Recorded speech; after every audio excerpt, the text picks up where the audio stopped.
Now, LifeAdministration.com presents the Life Administration Podcast. Here are your hosts, Leslie Loftus and Ryan Taylor. Hello, everyone, and welcome to the Life Administration Podcast, Summer Edition. My name is Ryan Taylor, and with me, as always, is... Leslie Loftus. Hello, everybody. Hello. I'm excited. And why are you excited? Summertime is here. Summertime is here. Yes. Summer, it's not summertime. quite June. Yeah, it's not quite June. I love that Will Smith song, by the way. That summertime song. The summertime? It's the summertime. No? Okay.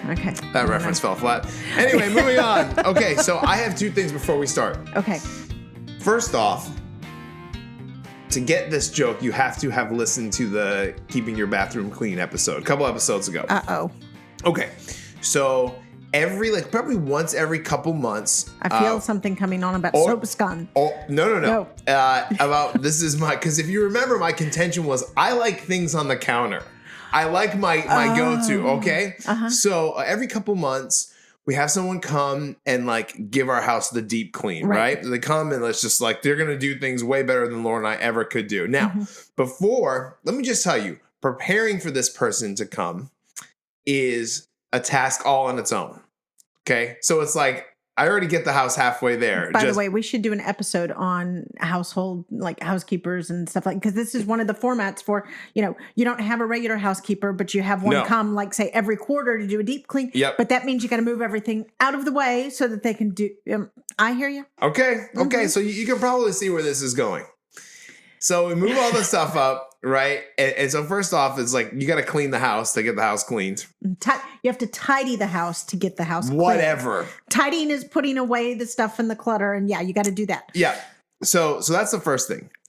So the second thing is after Miss Martha comes, God love her, she's the sweetest lady of all time.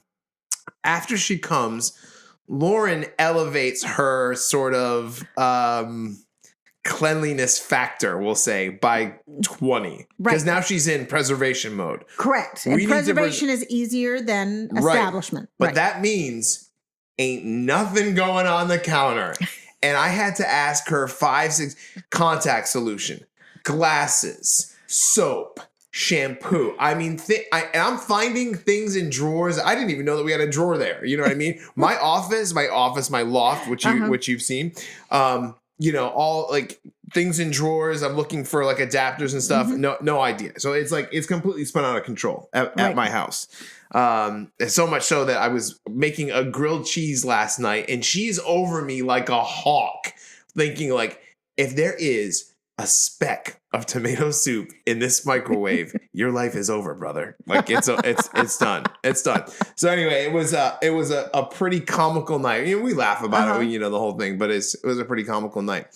And my second thing is, before we kick off, on Disney Plus, there is, I wish I could remember the name of it, but it's basically a making of The Mandalorian, the TV show. Okay. Where it's Jon Favreau and they sit around with all these directors and things. So I started watching a couple episodes last night. It made me fall in love with Star Wars all over again. All over again. And I would highly, the episodes, I think there's maybe 3 or 4 episodes right now. And they're 20 to 25 minutes long. But the passion that, and the threads that people tie to Star Wars, it's really, really cool. It was really emotional. It was really, really awesome remembering what it was like the first time. Right. Well, and it's been anniversary time, because the movie was released in late May. And then I believe Empire Strikes Back is 40 years old. 40. Yes, exactly. Yeah. So I'm on a Facebook group that just discusses plot points of Star Wars because why not? Yep. Right. And, something went around. It was one of the old, making of the Empire Strikes Back sort of things, but it was a retrospective that used some of the original behind the scenes footage. And I kind of had the same thing where I was kind of yeah. So I've been practicing my segues, and here comes the segue to the retro summer, which we were talking about today. I'm bracing.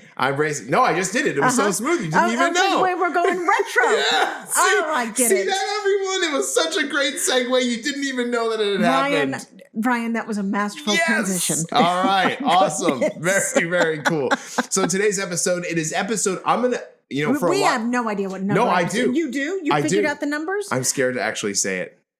because now I don't know. I want to say it's 28 of the podcast. Mm-hmm. It's either 27 or 28, but I'm pretty sure it's 28. Anyway, it's the retro summer. That's the most important thing. And so our topic today is really just talking about planning for our summer this year. Right, because this summer is not going to be like some of the summers we've had for the past couple of decades. Because, I mean, your daughter's a little bit younger, but for kids slightly older, summer camp of every kind is canceled. It seems that there's some day camps around that are still running, especially say if it's a tennis or a golfing day camp and it's outside. Those are still running. But all of my kids' sleepaway camps were canceled. Some are still going. There's, museums are closed and or they have special, social distancing and lower capacity, So all of the things that we have been doing in the summer with kids from, 4 to 18, everybody's looking down the barrel of a summer that has really no plans. Summer vacations, if you were going internationally, probably got canceled. You might have canceled if you had to fly anywhere, so now you're looking at driving vacations, which haven't been very popular since, when I was a kid. It was our, we would go to locations in the country, rent an RV, and just drive around for 2 weeks, seeing all the sights and the national parks and stuff. Loved it. But yeah, so everything's changed this summer. So what do we do? How do we organize? How do we get this summer going? That's why we're here, because I honestly don't know. It's funny. There's always so many activities, and I think there's also some personal decisions that come into it, right? So today it's funny because this podcast is like we're all caught up, right? We have nothing left in the tank, as it were, right? We're so dry. You guys are hearing this. You'll hear it 2 days after we record it, right? So one of the news stories today was the theme parks are opening up, but under very sort of everyone's got to wear a mask, 25. Listen, dude, I don't even want to go to a theme park that's like that. No, because other parts of the country are not quite this hot, but it's late May in Texas. We're already hitting mid-90s. By June, July, we'll sometimes be in the triple digits. Wearing a mask while outside, it's uncomfortable. If you wear glasses, it's over. Oh, if you wear glasses, you can't see. Right. And I have people aren't going to go as much because we all get the need to do these precautionary things, but that means we're not actually going to do the activity because that's just one sweatiness too far. Here's the deal. I can't take Hallie, my 4-year-old daughter. I couldn't take her to Disney World, have her wear a mask, and then go see Princess Anna also wearing a mask. Like, it's just, there's some, I don't know, but it feels inherently wrong. And also there's like a creepiness factor about everyone in this park. You can't see anyone's face. I don't like the way that feels for some reason. It's not even the germs. I got to tie in because one of the reasons that the stormtroopers have helmets and stuff like that, because if you can only see part of a face or representation of a face, which is what the stormtrooper masks were, it dehumanizes a bit and it makes it a bit creepier. It's a real thing. Yeah. That's not your imagination. Yeah. So I don't want, I applaud them for opening. I think you have to, you got to do all the steps. I'm on board. I'm not there yet. I'm just not there yet. So all of the things that people normally plan to do during the summer, lots of us are limited on those. And here's another complication, especially when you're talking about camps. A lot of those camps doubled as daycare for working parents. This is a logistical issue, and we deal with logistical issues around here. Yes, we sure do. Not always the right way, but we sure do talk about them. All right, so let's talk about it. So we've titled the episode "The Retro Summer," and the unintentionally retro summer. Okay, so go retro. That's the first point. Right. Go retro. Take it away. Gosh, we've talked about this a whole lot in commentary and stuff because the way that Gen X, so those people that were born in the 70s, the late 60s, 70s, maybe early 80s. Up to 80, technically. Up to 80, technically, yes.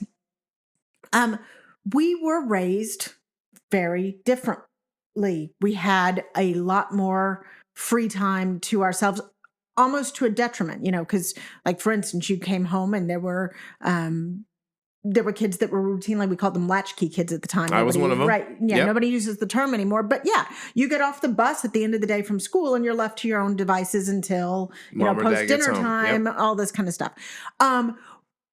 So as a generation raised, we were used to just kind of getting on with our own thing ourselves. We were a little bit more, out of necessity, we were a little bit more self-directed. And we had been taught to be more self-directed just out of necessity. And if you've paid attention to any parenting commentary in the past 20 years, there's volumes written on how kids that are late teens and 20s now were entertained.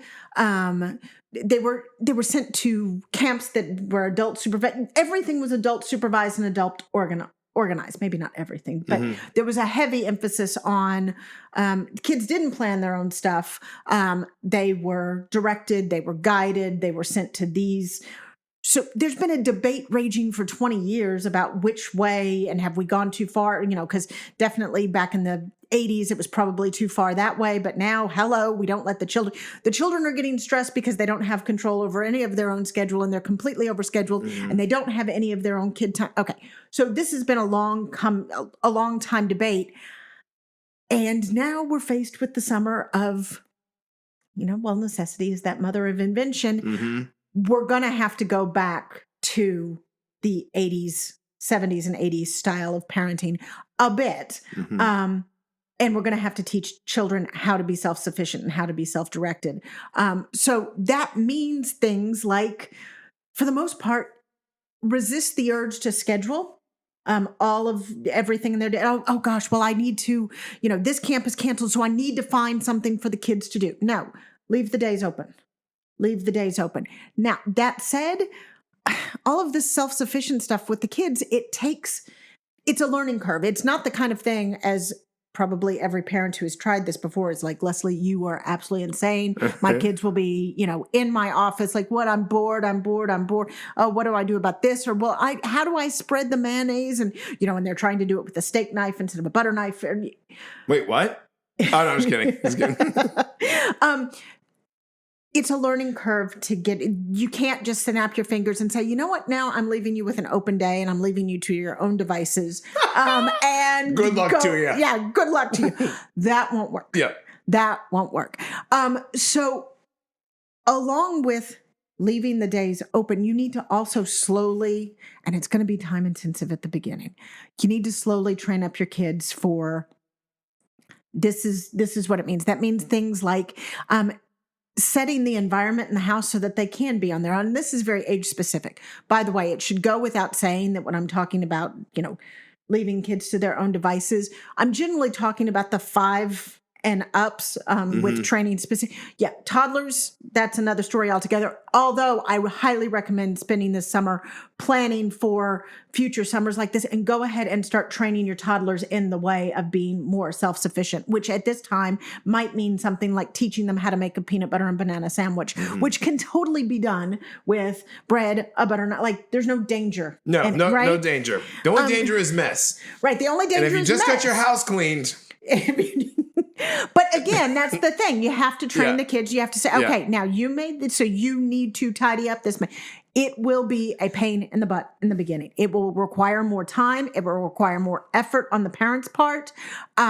It's going to have lots of mistakes. It's going to be very 2-step forward, 1 step back. But all of a sudden, 6 weeks or so, I'm sorry, I know this kind of sucks. I'm talking about a summer and I'm talking about 6 weeks into it. At 2 or 3 weeks, you're going to be going, this is never going to work. This is never going to work.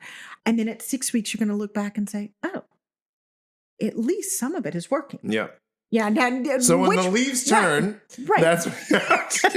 Oh, come on. We're just in July by then. I know.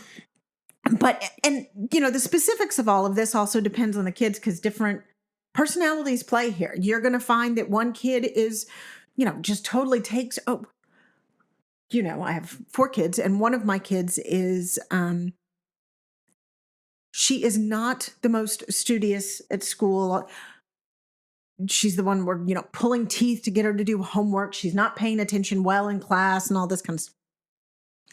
Then we go to online learning.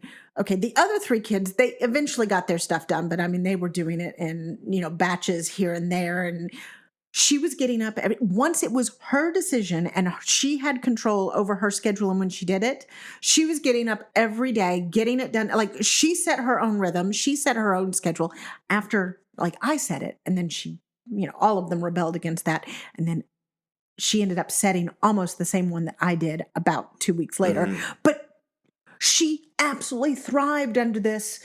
Okay, nobody's exactly telling me when to do, I've got some what's to do, but nobody's telling me when. She totally went for it and loved it and did great. And so some kids will take to this learning to do things on their own better than others. Some kids are a little introvert and they're like, oh my gosh, I have the opportunity to just stick my nose in a book for a summer.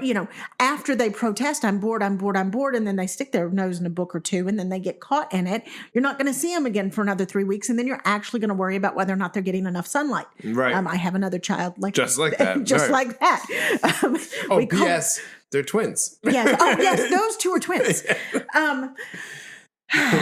Nuts. It makes no sense. It makes no sense. But yes, a lot of time investment at the beginning. They will start to sort it out, each according to their own kind of personality and stuff. So set your environment the way that, so the kids can be generally safe and self-sufficient.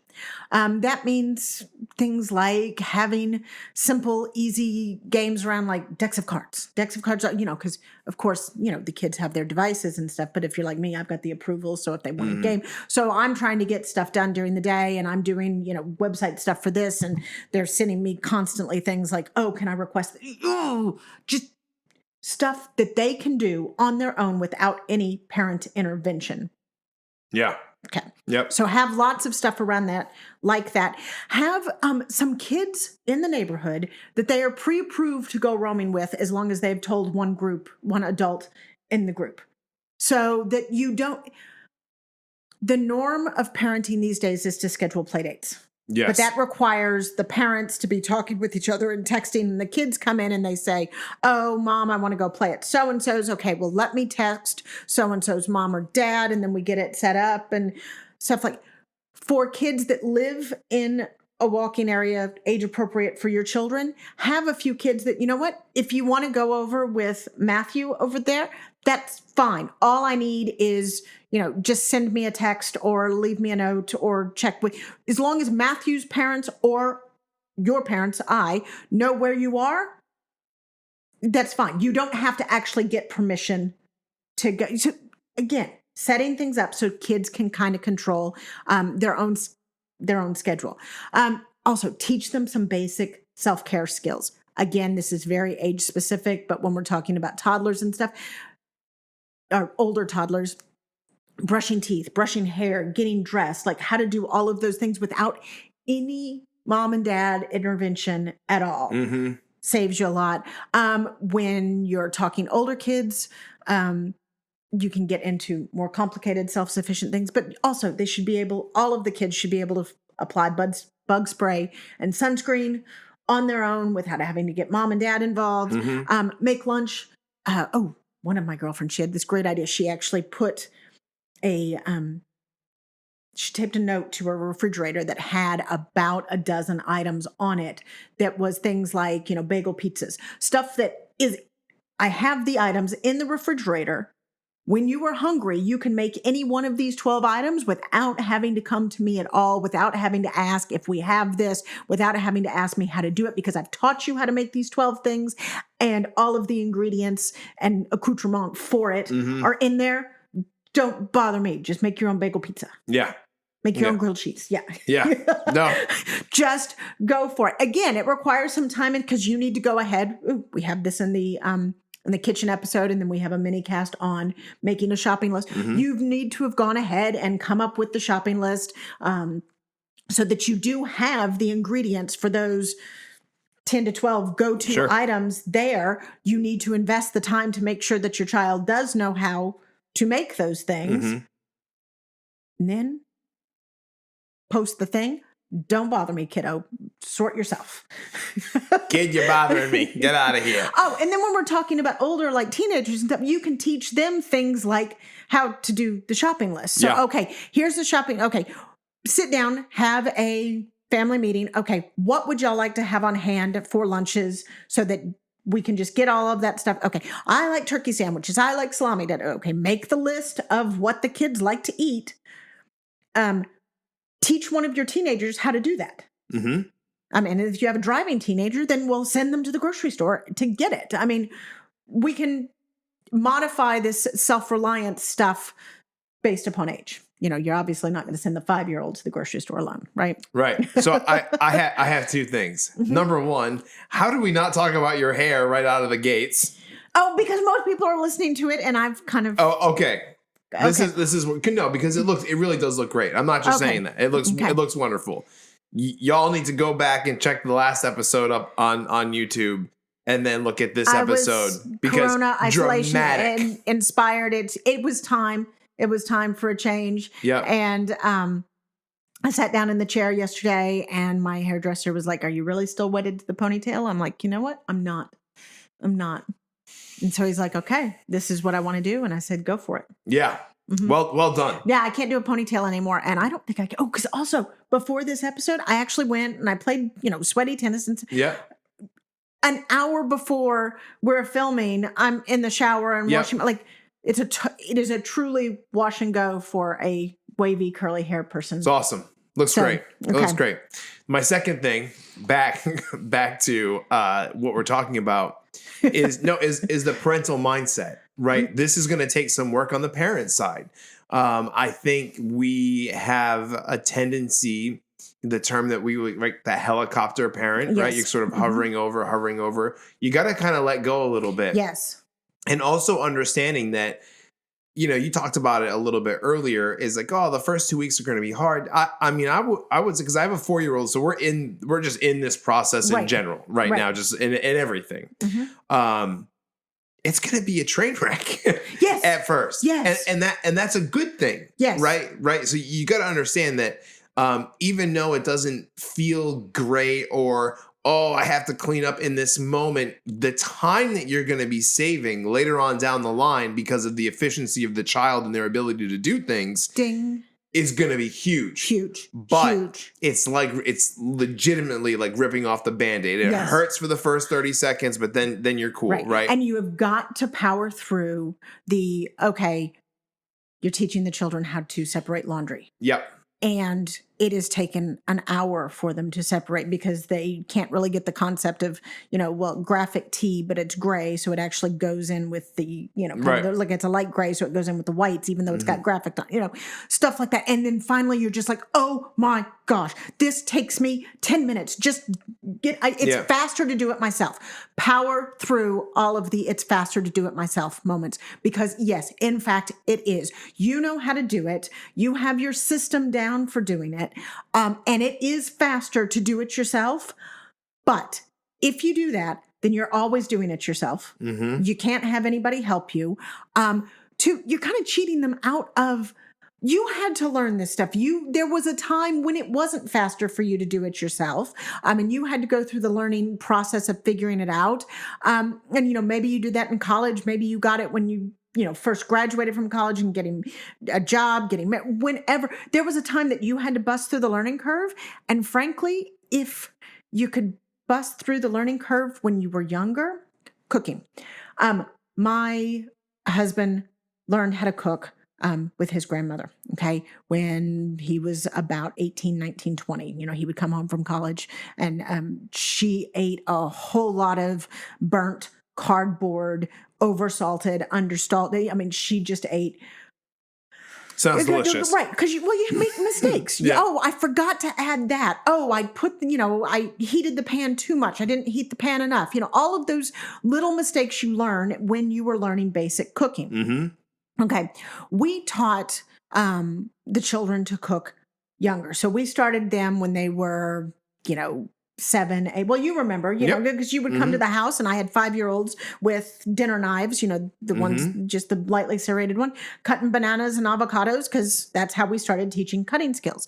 Now I have 16, 15, and 2 12-year-olds, and everybody cooks. Like I can actually, I don't let them, I think I've said this before, I don't let them deep fry without parental supervision. But other than that, they can all totally.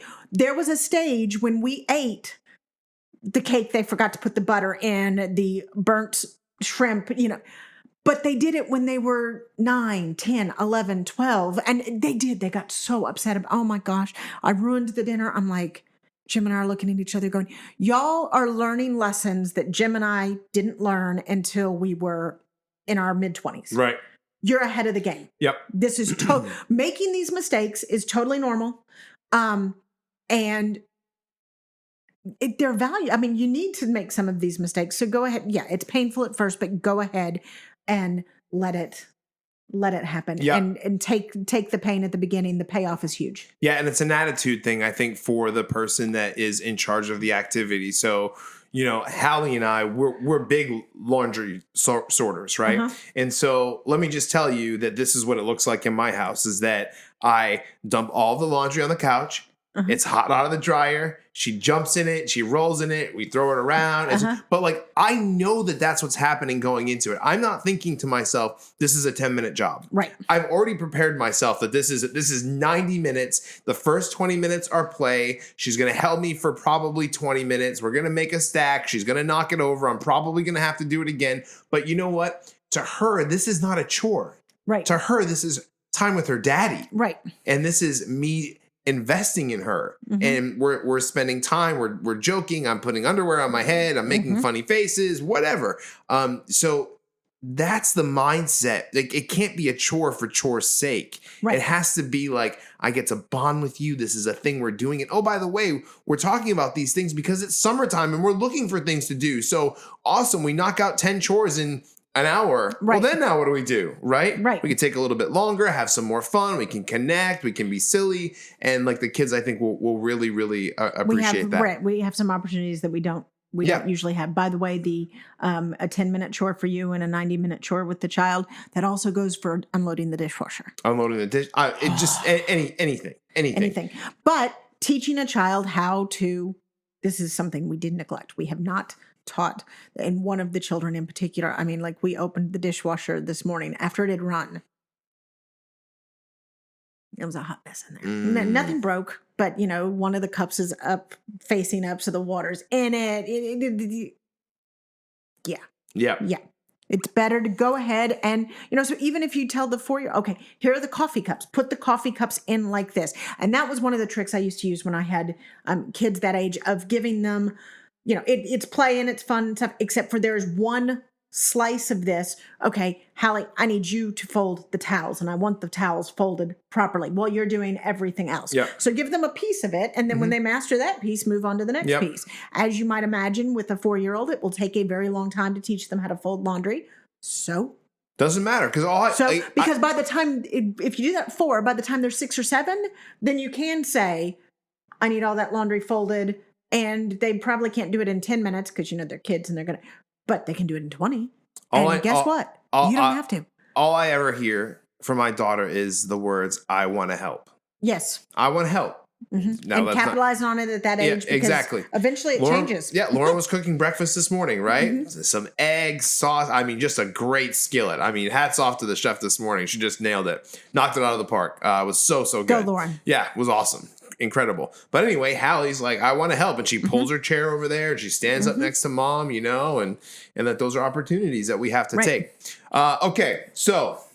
I forgot one mention. You can also, in this planless summer, help older kids find temporary summer jobs, things like dog walking and stuff like that. Those are... Embrace the gig economy. Embrace the gig economy. Exactly. Yes. Exactly.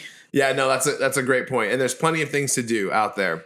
So now to quote Hamlet, to schedule or not to schedule, that is the question. That is the question. I'm a little bit of two minds in this, and it mostly depends on age. Okay. Oh, great. So we're about to confuse everyone. We're going to talk out of both sides of our mouth here. Talk out of both sides of our mouth. Fantastic. The younger your children, the more you do need some sort of schedule and form for the day. Mm-hmm. Trying to go scheduleless with a 2-year-old is just cute. Not really cute. That was It's complete cute. sarcasm. It's a total like bless your heart moment. Like, Yes, oh, exactly. you have a 2-year-old, you made a schedule? Oh, bless your heart. So the younger they are, try to, do keep some semblance of, okay, at this time we do this. Although I'd still make it, ranges. Like in the 3:00 hour, well, if you're lucky, it's nap time, but let's be realistic. In the 3:00 hour, we do art. In the 4:00 hour, we go outside and we play in the pool. Kiddie pool, whatever. As they get older, I'm going to kill the schedule. Mm-hmm. I mean, just, maybe you have a certain amount of, okay, so you have these chores. We've got 10-year-olds. Okay. So a theoretical 10-year-olds here. So you have these chores that you need to get done, and I want them done before noon. Mm-hmm. Okay. Or you could say you have these chores to get done and they need to be done sometime during the day. Obviously, if one of them is take out the trash before the garbage men get here, that is totally, that needs to be done at a certain time. But for the most part, you can, I'm finding scheduleless, especially for the summer.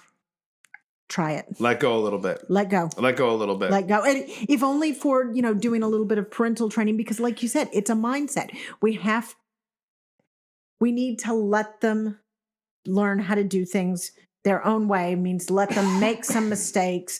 And the goal here is to get them self-sufficient. Because here's the thing. If we're thinking about just how to get through this retro summer where there's not much scheduling going on, or not much schedule, not many camps, not many activities that they can do. Okay, that's great. I can see if you're just trying to put the Band-Aid on that problem.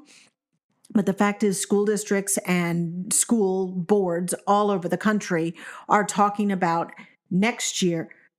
We don't really have any guarantee that the school year next year is going to look anything like what we've been used to. There's a whole lot of talk about, say, sending the A through L's on these days and sending the M through Z's on these days, with the upshot being that your kids might only be in school regularly 3 days a week and then doing at home. Okay.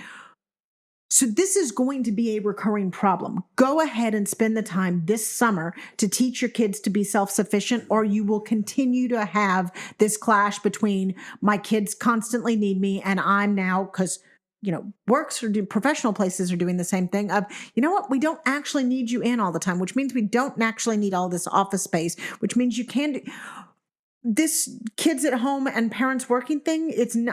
That's not ending anytime soon. Yeah. And I think the one thing that I have learned throughout this process and these past couple months is you really don't know what tomorrow is going to look like. Nope. You sort of can have this idea of this is the way that things are trending. This is the way that I think things are going to go. And then some statistic comes out, and then governor decrees, and then everything is different. Right. And so while man, I pray that everything continues to go the way that it has been going. Ditto. But the reality of a second spike, I mean, I don't know, but I mean, people talk about it. If it comes, then we're in that situation again, right? We're right back in that situation. So let's stop acting like this is a one time or just a period of time thing. It really is.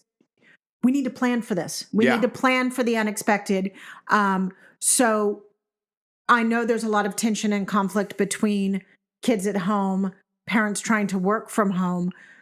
So in a meta sense, this episode is about take this summer to really plan for that. And it's going to take most of the summer. It's going to take a long time. It'll be worth it on the other side. Yeah. But yeah, you don't think of this summer as a Band-Aid just to try and get through, because then you're still going to need to have a bigger Band-Aid come, September. Yeah. That sort of thing.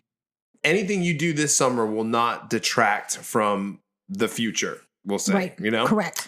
And then that also gets to scheduling a little bit, because you still have the problem of, in the summer, parents are going to be working from home more, most likely. Yep. Kids are at home and they're now going to be in this training to be self-sufficient. Okay. if, for instance, you have two parents at home, I would try, some sort of schedule so that the kids know that mom is at work from 9 to noon. Everybody sits around. Dad's at work from 1 to 4.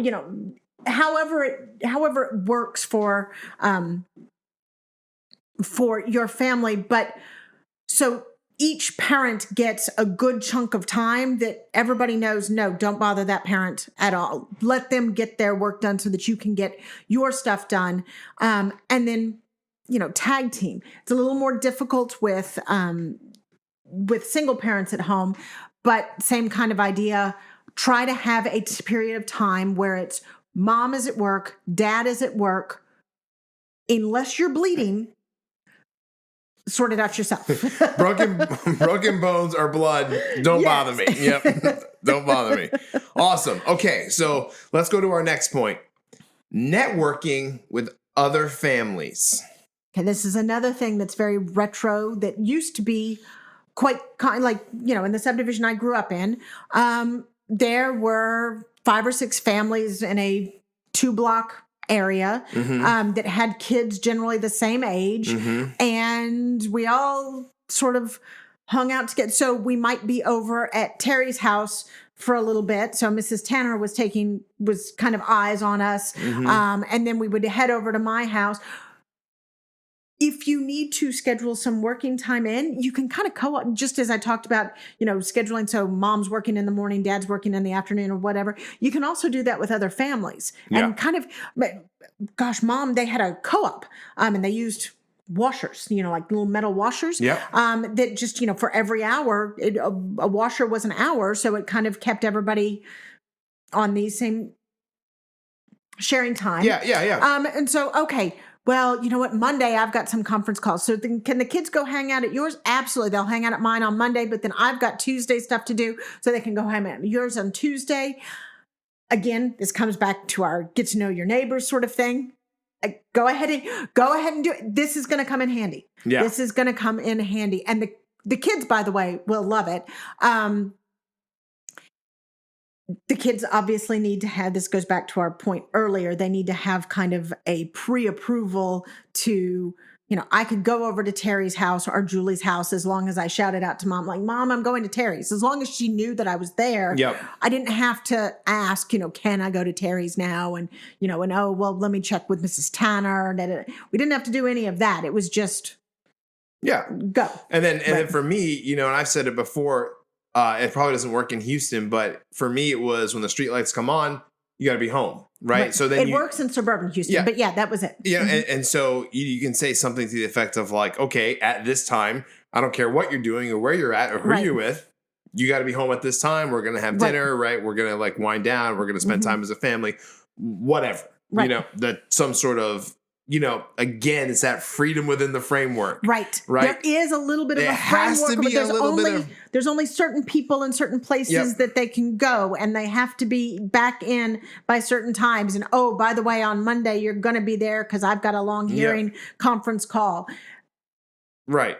It takes a lot more planning. It might take some getting the network going so that the parents have to, talk to each other and get to know each other. So that, because this works best when the parents are kind of on the same page. Just parenting style wise, And I think it's the same thing as like, with the 4-year-old, I'm always saying 4-year-old Hallie with the grilled cheese sandwich, it's like at first it's kind of hard and awkward and you have to put the effort in, you get into know new people, but in 2 to 3 weeks when the kids are intermingling and they want to, Hallie has a friend that lives right down the street from us, his name is Jackson, like she's always like, can we hang out with Jackson, right? And at first like it was a little, no, they're wonderful people, but you don't know them well you're yet. meeting them, right? But then hey, you know what, they come over, we got the tent, we got the pool, whatever, the kids are playing, everyone's hanging out, we're having a good time. Totally feel comfortable with Hallie and Miss Debbie and Jackson going over there and hanging out, right? I'd have no issue. So again, it's age specific, right? And you have to do what feels comfortable for you. But the alternative of kids being in the house 24/7 I'm all bored. summer. I'm bored. There's health consequences to that. Mhm. There's mental health consequences to that for everybody involved. Yep. I mean, and it's just a wasted opportunity. Yeah, no, it definitely is. And by the way, networking with families too, think about things like who has teenagers. Mm-hmm. You know, at our old house, when the children were tiny, next door to us was three girls that were 11 years older than any of my kids, right? Yep. And that was the youngest, 11. They used to come over sometimes, I was there, but I wanted to, I don't know, spend an hour reading a book, or I wanted to be able to unload the dishwasher without a 2-year-old helping me that time, or go to the bathroom without, so they would just come over for an hour or two and just play with and kind of field the kids so that I didn't have to be completely on. I'm still in the house. I can still hear everything. I'm still upstairs. And this is when mine were tiny, like, 2 and under. Yep. But it was awesome. It was so kind of leverage stuff like that. And then suddenly when you're getting up into like 16-year-olds and 4-year-olds, there you can get some real, you can get some real leverage out of. Most of the kids love it. Yeah. Obviously, you need to know the parents, you need to know the kid. But yeah, use those kind of networks as well. It's not just the family down the street. It's also the family's, 15-year-old son who would totally love. Like, oh yeah, you just want your 6-year-old to do some soccer stuff? Yeah, you bring him, kick him in my backyard, and we'll play for an hour. Yep. And there's an hour that you can get something else done. Yep. Okay, great. I think that we really did a good job of covering this, and I think it's really helpful. There's one thing that I do want to cover, and I'm shifting my focus. So my 20-year-olds, my people that just graduated college, my people that are graduating high school that are looking for a job, because I'm always looking at, like, I employed a lot of people at one time, so I always have this filter. One of the things that I would be asking people that just graduated, oh, you graduated in 2020. What did you do with the time that you had during the pandemic? That's an excellent point. So right now in the summer, while things are ramping up but still questionable, the two things I would be looking for as an employer, number one would be some sort of self-improvement, right? I graduated, but I wanted, I got these books by this author. I wanted to improve upon this skill, and I developed some sort of personal whatever. The second thing is, it goes back to Mr. Rogers, look for the helpers, right? Be a helper.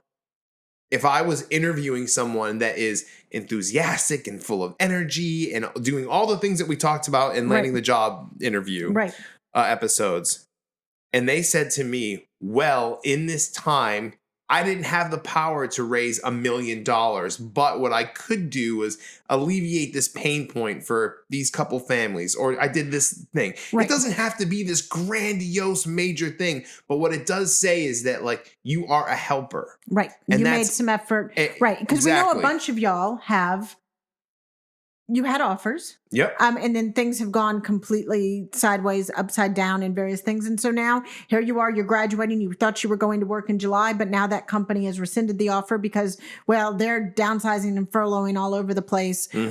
So now you have this found time on your head, and we know the job market is awful. So, you know what? I just decided to, I knew there were a lot of back to this. I knew there were a lot of families in my neighborhood that, parents were having a hard time getting work done. So I just kind of ran a morning camp in my parents' backyard for 5-year-olds. Yeah. And I had 4 5-year-olds every day from 9 to noon. Yep. That says entrepreneurial business, that says effort, that says caring about in your community. I would think you would love something like that. Yeah, no, it would be wonderful. Yeah. I think it's important. I'm thinking about if I'm sitting in someone's shoes that's hiring people, this is going to be a great sort of divider because there aren't going to be a ton of jobs. Nope. And you may have all the answers and you may have the skill set and you may have the personality, but you're going to, as an interviewer now, because you're going to have more applicants than you've ever had in your entire life, you're going to be digging for something deeper. And the pandemic and everything that has happened in the summer of 2020, or really since March and February, you're gonna zero in on that time frame and see what did you do when you could do anything that you wanted to do. And I like your idea about the books or the self betterment. Yeah. Well, you know what? I'm into. My degree was in this, but I took that time and I went ahead and took a licensing course in coding, or I decided to go ahead and read, the entire Shakespearean over. Yep. The thing doesn't matter. Right. The thing doesn't actually matter. It would be nice kind of if it tied in a little bit with what you want to do. But the idea is that you saw the time that you had and you put it to good use instead of just saying, oh, well, there wasn't anything to do. So I just kind of hung out with friends. I twiddled my thumbs. I crushed everything that Netflix had to offer, and I ate a bunch of potato chips. Right. Like that's not the answer that we're looking for. So we, like my imaginary company, that's not the answer we're looking for. Okay. You can go about your business. Yes. yes. Star Wars littered all throughout this episode. It is, beginning, middle, and end, right? It's so good. So good. It's just who we are, Leslie. We cannot escape it. It is our destiny. It is our destiny. What? We'll just keep going all day. Yeah. Okay. Let's not. Stay on target. Okay, no. No, pull up. What do you have? Where can people find you? Let's wrap it up. I am on Twitter at Leslie Loftus TX. I'm also usually around the website, just checking things out about there. We have Instagram at Life Administration, and show notes on the Pinterest boards at Life Administration. Awesome. I am on Twitter. I don't know what that was. I don't know. I'm not sure. Every once in a while he comes up with these weird inflections and we just let him go with it. Sorry. I am on Twitter at Ryan Tailon, RyanTaillon. You can find us anywhere podcasts are downloaded and listened to. All you have to do is type in Life Administration. We're going to pop right up. Also, if you want to check us out on YouTube, you should, because Leslie's hair is fantastic. Got to take a look at it. Slap that like button, hit the subscribe, leave comments. All that stuff really helps us out, and we really appreciate it. We do. Yes. Thank you. Other than that, I have been Ryan Tailon. And I have been Leslie Loftus. And you have been awesome. Yay! Bye, guys. Bye.